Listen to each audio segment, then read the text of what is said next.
इसी प्रदेश के एक वरिष्ठ नेता कांग्रेस पार्टी को छोड़ते हैं और रो के कहते हैं, मेरी मां से रो के कहते हैं, मैं जेल नहीं जाना चाहता हूं। आज नरेंद्र मोदी के पास भ्रष्टाचार की मोनोपोली है। इलेक्टोरल बॉन्ड्स का सिस्टम निकाला। यहां पे जो छोटे छोटे सड़कों पे ना एक्सटॉर्शन चलता है, हफ्तेबाजी चलती है ना, वो नेशनल लेवल पे कर रहे हैं ये लोग। इलेक्टोरल बॉन्ड देख लीजिए, उसमें साफ है। कंपनी को कॉन्ट्रैक्ट मिलता है, उसके एकदम बाद वो बीजेपी को हफ्ता देना शुरू कर देती है। पैसा दो, कॉन्ट्रैक्ट लो। उसको तो 18,000 करोड़ रुपए बॉन्ड में मिल रहे हैं। तुम तो पाकिट मार बोलते हैं। हमको तो 11% मिला। 50% है ज्यादा बॉन्ड खरीद कर लोग उनको दिए। मोदी जी हमेशा यही कहते हैं, ये मोदी की गारंटी। अरे भाई, तुम्हारी पार्टी की गारंटी तो कम से कम बोलो। और खुद तो इतने झूठ बोलते हैं। मैं तो इसलिए हमेशा बोलता हूँ, मोदी जी ये झूठों के सरदार हैं। ईवीएम के बिना नरेंद्र मोदी चुनाव नहीं जीत सकता है। तो काफी डिस्कशन होता है कि हम बीजेपी से लड़ रहे हैं।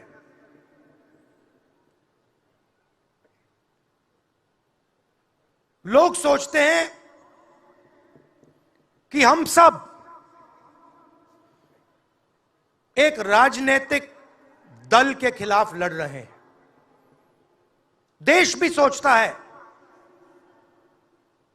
कि ये जो नेता स्टेज पे बैठे हैं, अलग अलग पॉलिटिकल पार्टी से हैं,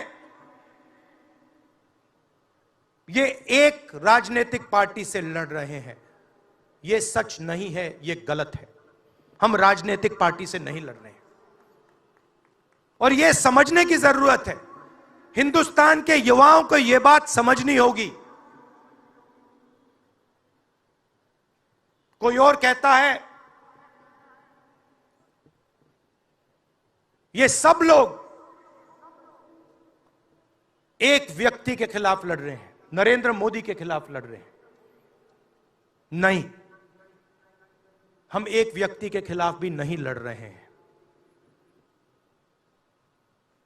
ना हम बीजेपी के खिलाफ लड़ रहे हैं, ना हम एक व्यक्ति के खिलाफ लड़ रहे हैं। एक व्यक्ति को चेहरा बनाकर ऊपर डाल रखा है।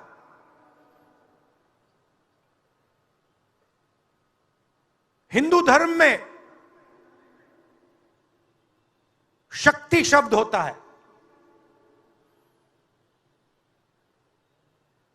हम शक्ति से लड़ रहे हैं, एक शक्ति से लड़ रहे हैं। अब सवाल उठता है, वो शक्ति क्या है? जैसे किसी ने यहां कहा,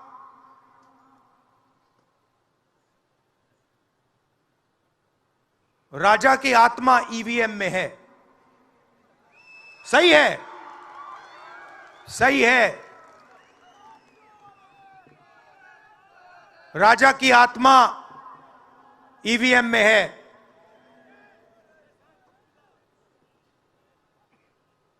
हिंदुस्तान की हर संस्था में है, ईडी में है, सीबीआई में है, इनकम टैक्स डिपार्टमेंट में है।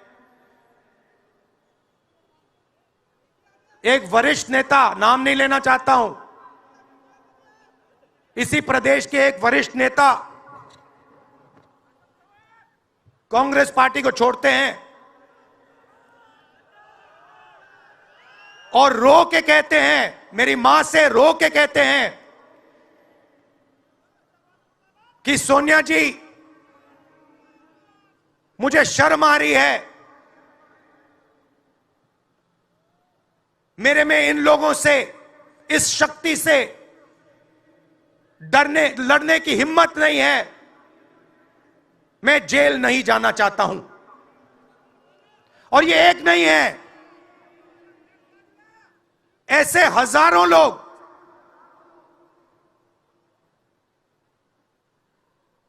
डराए गए हैं। क्या आप सोचते हो शिवसेना के लोग, एनसी के लोग ऐसे ही चले गए? नहीं, जिस शक्ति की मैं बात कर रहा हूं, उन्होंने उनका गला पकड़कर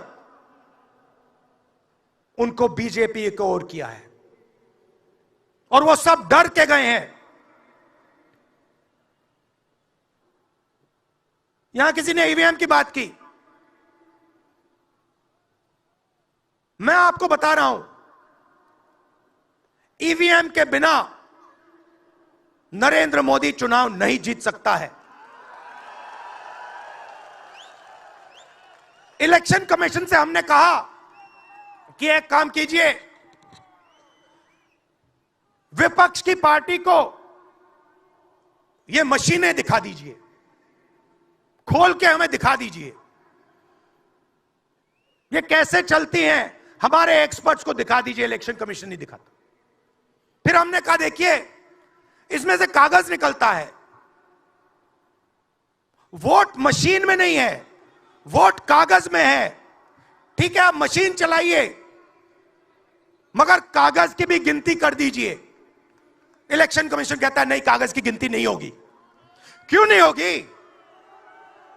कैसे नहीं होगी? सिस्टम नहीं चाहता कि ईवीएम की गिनती हो जाए। क्यों? क्योंकि यह सिस्टम आपके धन को चोरी करने का सिस्टम है। नरेंद्र मोदी जी का काम आपके ध्यान को भटकाने का है।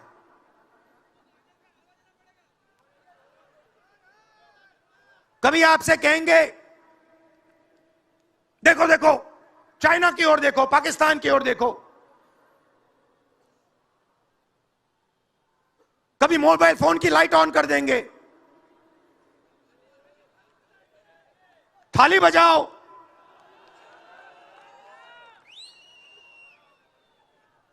कभी कहेंगे देखो मेरा अपमान कर दिया,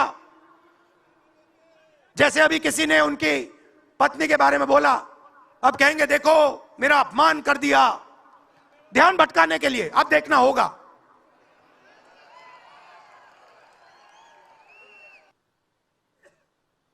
जब इनकी पहले सरकार आई, मैं आपको दिल की बात बताता हूं, पहले इनकी सरकार आई, अरुण जेटली मेरे पास आते हैं, कमरे में बैठते हैं और मुझे कहते हैं राहुल, ये जो लैंड एक्विजिशन का मामला है,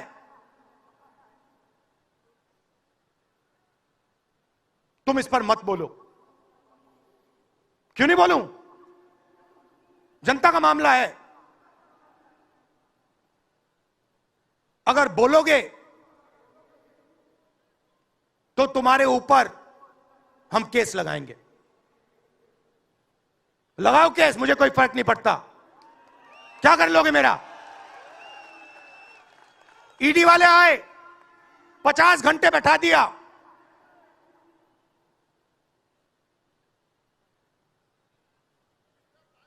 अंत में पता है क्या बोलता है ईडी का अफसर? मुझे पता है क्या बोलता है?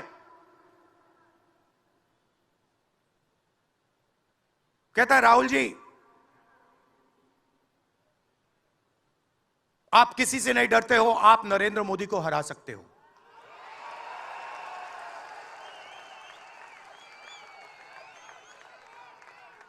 ईडी का अफसर बोलता है मुझे।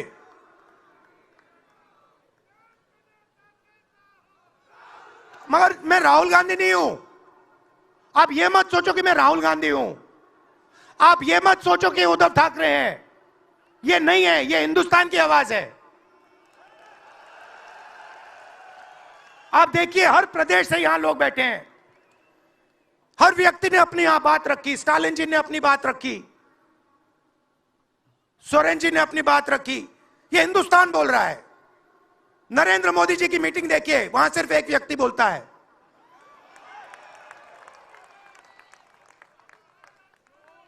गडकरी जी परे हो जाते हैं, माला के बाहर निकाल देते हैं उनको। इसलिए हमने इसको इंडिया गठबंधन नाम दिया है। यह हिंदुस्तान की रक्षा कर रहा है। ये सब लोग डरे नहीं हैं। ये सब लोग उसी सिस्टम का मुकाबला कर रहे हैं। आज नरेंद्र मोदी के पास भ्रष्टाचार की मोनोपोली है।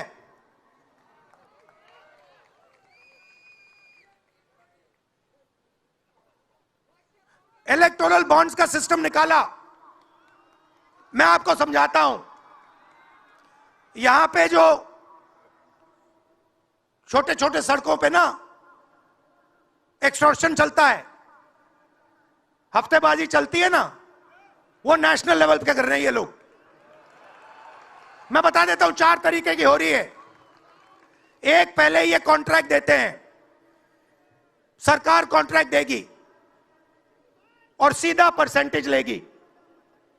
इलेक्टोरल बॉन्ड देख लीजिए, उसमें साफ है, कंपनी को कॉन्ट्रैक्ट मिलता है, उसके एकदम बाद वो बीजेपी को हफ्ता देना शुरू कर देती है। दूसरा, सीधा एक्सटॉर्शन, ईडी सीबीआई भेज देंगे। जैसे यहां पे मुंबई का एयरपोर्ट इनको चाहिए था, ईडी सीबीआई भेजी,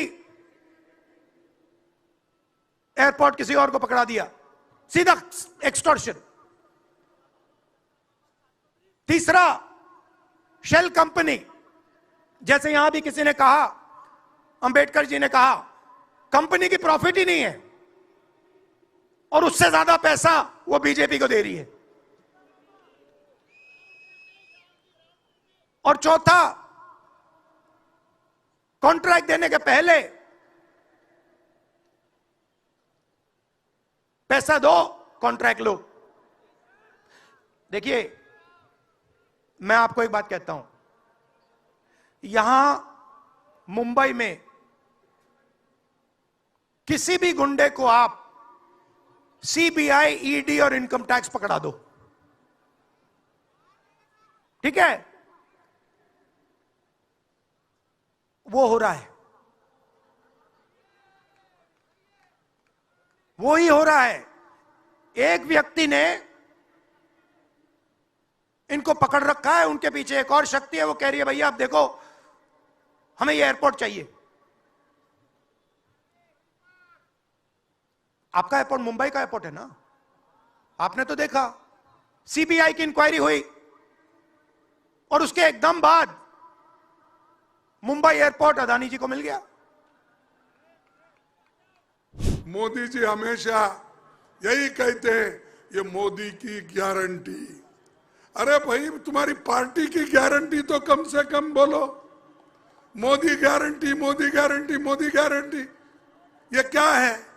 मोदी एक व्यक्ति है, लेकिन वो व्यक्ति को इतना अहंकार आया है कि हर चीज को ये मोदी गारंटी। और वो ये भी समझते हैं मोदी जी कि देश को आजादी मिली है वो 2014 में ही मिली है, इससे पहले आजादी नहीं आई, 1947 में आजादी नहीं आई। उनका कहना है कि आजादी मिली ये 2014 में ही मिली, इसीलिए उनकी गिनती वहीं से शुरू होती है। वो पंडित जवाहरलाल नेहरू जी ने जो किया वो भूल जाते हैं। डॉक्टर बाबा साहब अम्बेडकर ने जो निचले तबके के लिए और देश के लिए क्या किया वो भूल जाते हैं। देश के एकता के लिए किस नेताओं ने लड़ा, कैसा लड़ा, कैसी आजादी लाई, इसके बारे में वो कभी नहीं सोचते। उनकी सोच अलग है। जो शक्ति राहुल जी ने बताया, मैं तो खुलकर बताऊंगा, ये जो शक्ति कहने की शब्द है, मोदी जी के पास आरएसएस की शक्ति, आरएसएस की आइडियोलॉजी, मनुवाद, ये उनकी शक्ति है। इस शक्ति से, इस विचारधारा से हमको कुचलना चाहते हैं। और मैं ये कहना चाहता हूं कि बार बार चंद लोग ये कहते हैं कि भाई हमको 400 दो इस बार। हमारे पास कर्नाटक का एक एमपी, उसने कहा कि हमको 2/3 मेजॉरिटी होना। क्यों होना भाई? इसीलिए होना, देश के संविधान को बदलना है। मैंने कहा अपने प्रेस नोट में, यह कहा कि 2/3 मेजॉरिटी देश के संविधान को बदलने के लिए होना, देश को अच्छा करने के लिए, देश को एकता, देश में एकता रखने के लिए नहीं, गरीबों को अमीर बनाने के लिए नहीं, भूखे पेट वालों को खाना देने के लिए नहीं, सिर्फ बाबा साहब अम्बेडकर ने जो संविधान बनाया है उसको खत्म करने के लिए। राहुल गांधी जी अपने लिए नहीं कर रहे, अपने लिए उन्होंने कुछ नहीं मांगा, लेकिन सुबह शाम उठते ही लोग, खासकर बीजेपी के लोग ये कहते हैं और मोदी जी भी ये कहते हैं, गांधी परिवार। अरे भाई, गांधी परिवार, जब राजीव गांधी 89 में राजीव गांधी प्राइम मिनिस्टर थे, उसके बाद मुझे बताइए मोदी जी, बीजेपी वाले, आरएसएस वाले, तुम बता दो गांधी परिवार से 89 के बाद कौन प्राइम मिनिस्टर बना, कौन मिनिस्टर बना, कौन डिप्टी चीफ मिनिस्टर बना, कौन बना बताइए। कहीं वो बैठे हैं, किसी अधिकार पे है, फिर भी उनको नाम लेते ही है, गालियां देते ही। कितने गालियां देंगे भाई, कितने? और खुद तो इतने झूठ बोलते हैं। मैं तो इसलिए हमेशा बोलता हूं, मोदी जी ये झूठों के सरदार है, क्योंकि 2 करोड़ नौकरियां मैं दूंगा। अगर मैं हुकूमत में आया या मेरी पार्टी आई, मैं प्रधानमंत्री बना, मैं हर एक को नौकरी दूंगा और 2-2 करोड़ नौकरी हर साल दूंगा। भाई 10 साल हो गए, कितने नौकरियां? 20 करोड़। 20 करोड़ नौकरियां आपको मिले, 15 लाख रुपए आपको मिले, किसान की आमदनी डबल करने का मिला, एमएसपी ज्यादा करने का मिला, पर यह सब नहीं मिला। तो क्या मोदी झूठ है, क्या लोग झूठ है? आप बोलिए। तो मोदी झूठ है। अगर मैं झूठों का सरदार बोले तो क्या गलत है? तो ये हमेशा। और एक बात, मोदी जी जो हमेशा इधर एक को हंसाते हैं, दूसरे को रुलाते हैं, ये उनकी पहले से आदत है। वो नहीं बोलता मैं। अरे भाई, ये तुम ऐसा मत बोलो, पॉकेट मार। पॉकेट में कितने पैसे रहते हैं? उसको तो 18,000 करोड़ रुपए बॉन्ड में मिल रहे हैं, तुम तो पॉकेट मार बोलते हैं। पॉकेट मार में बहुत हो गए तो 1,500 रुपए मिलेंगे। ये तो पूरा खजाना लूट रहे हैं ना। ये तो सुप्रीम कोर्ट बोला, ये हमने नहीं बोला कि उनको कितना पैसा मिला, हमको कितना पैसा मिला, दूसरे पार्टियों को कितना मिला। हमको तो 11% मिला। 50% से ज्यादा बॉन्ड खरीद कर लोग उनको दिए। अब इसी के ऊपर आप समझ लीजिए मोदी जी कैसा करते हैं। मोदी जी हमेशा कहते हैं, न खाऊंगा न खाने नहीं, न खाऊंगा न खाने नहीं दूंगा। लेकिन मेरा कहना है, न खाऊंगा न खाने दूंगा जो बोलते हैं, तो तीसरा शब्द यह है, न खाऊंगा न खाने दूंगा। लेकिन बड़े बड़े अमीर लोग जो हजारों करोड़ में बॉन्ड देते हैं, मैं गपचुप लूंगा। ये उनकी आदत है। और बाहर जाते, परसों ही मेरे कॉन्स्टिट्यूंसी को गए थे 3 दिन पहले गुलबर्गे में। ठीक, जाने दो, उनको जो संविधान उनको ये दिए है, क्या म्हणता त्याला, हाँ, उनको बोलते हैं ना, उनको फ्रीडम मिला है और फ्रीडम हमने ही दिलाया। तो उससे आजादी दिलाई, तो जाते रहते हैं, जाने दो। लेकिन मैं आपसे यही कहूंगा कि मोदी जी के दांत ये हाथी के जैसे हैं, दिखाने के अलग, खाने के अलग। इसीलिए आप लोग बड़े होशियार रहना चाहिए उनसे, और वो हमेशा हर एक को सता के अपने तरफ लेते हैं।